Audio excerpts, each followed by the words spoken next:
السلام عليكم خوتي، تبارك الله عليكم وتحياتكم كاملين. مرحبا بكم في فيديو جديد. غادي ندخلوا نتكلموا على المباراه الوديه اللي تلعبت في اليابان.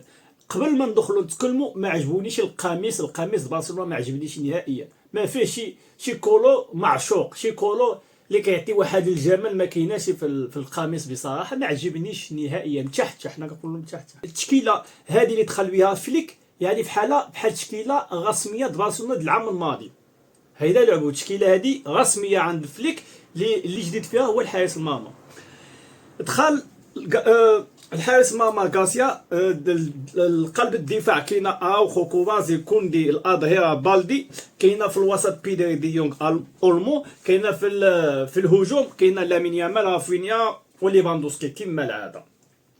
اوكي، اول حاجه باش عملوها هنايا، فليك جعل الفتنه بين اللاعبين، ولكن هذه الفتنة يعني لصالح برشلونة. هذه الفتنة يعني جميلة، مش فتنة يعني ديال العداوة.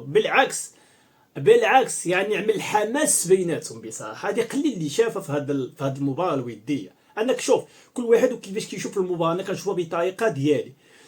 فليك والله لا عمل واحد الحماس، غرس فيهم واحد الروح بيناتهم يا صديقي، ولكن بالمحبة. بينا كيعملوا جهد كبير باش يشبوا الرسميه ديالهم يا صديقي. اوكي، ولكن شوف، حنا غنمشيو حبه غنتكلموا على الدفاع. دخل اراوخو دخلوا في المباراه الماضيه والمباراه هذه. لماذا؟ باش يثبت روحه، باش يقول لهم انا مدافع عالمي، انا مدافع ما كنستحقش ننتقل الى نادي اخر، انا المدافع كنستحق نلبس تيشيرت برشلونه ونلعب يعني في الدفاع. ولكن يا صديقي اراوخو مش تثبتش روحه في الدفاع. عنده مشاكل في الارتباك. انسان كيرتبك الاغلاط بزاف يا صديقي. ما كيعرفش يوقف يعني في المركز بتاعه يا صديقي. ما كيعرفش يوقف، عامه اغلاط نهائي. كيفاش فليك غادي يثق في هذا المدافع يا صديقي؟ شوف، اراوخو خسر رهان يا صديقي. وكريستنسن غلب في الرهان يا صديقي، فاز بالرهان. اراوخو خسر في الرهان، وكريستنسن ربح في الرهان يا صديقي. 100% سوف تبيع اراوخو يا صديقي. اراوخو عنده مشكل في التركيز. من الغلط كبير يا صديقي في هذه المباراة. والله الا الغلط بتاعه بس مارك الهدف. اوكي ندخلوا نتكلموا على لامين يامال. كانت عليه واحد الفوضى، يعني كلشي كيتكلم عليه، الصحافه كتكلم عليه، كيقولوا لامين يامال يعني ما بقاش بحال اللي كان. ولكن بين لهم اليوم وبرهن لهم بانني لامين يامال بانني كنستحق الكره الذهبيه.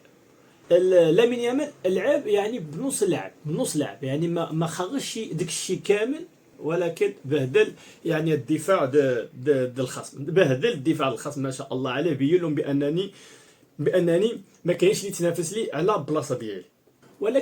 ولكن برشلونه يعاني في المركز ارتكاز يا صديقي.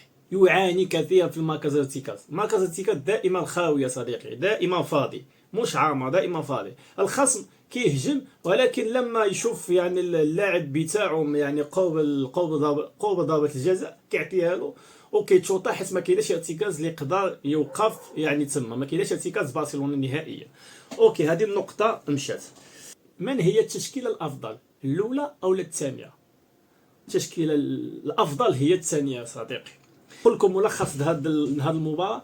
يعني اللاعبين كيبينوا يعني كيبانوا نفلك انا كنبغي نشد الرسميه ديالي بتاعي. فهمتوا البلان؟ هذا هو البلان.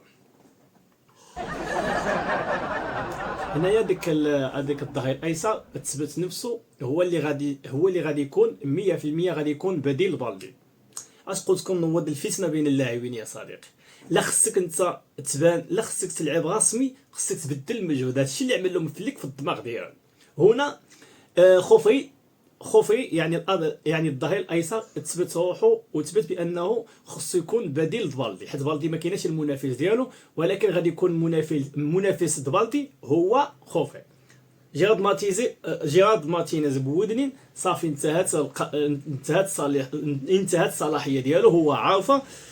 اوكي، ودخل فوت افورت يعني كيبين وكيبرهن بان فليك بان انا لاعب جميل ولاعب كنستحق نبقى في برشلونه. يعني اي لاعب كيبغي يبين المجهودات ديالو باش يبقى في برشلونه. هذا هو الملخص لهاد الوديه هذه يا صديقي.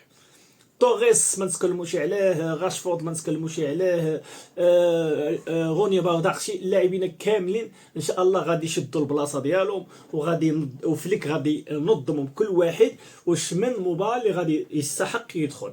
اما اللي كيتنافسوا على الرسميه ديالهم هذه هي الظهير الايسر والظهير الايمن والقلب الدفاع اخو ولا كريستنسن. فهمتوني خوتي المهم هذا هو الشرح ديالي، هذا هو التفسير ديالي للمباراه. بصراحه اي لاعب في برشلونه مهدد من الرسميه ديالو، هذا هو الشعار. ضيف لك اخوتي والسلام عليكم.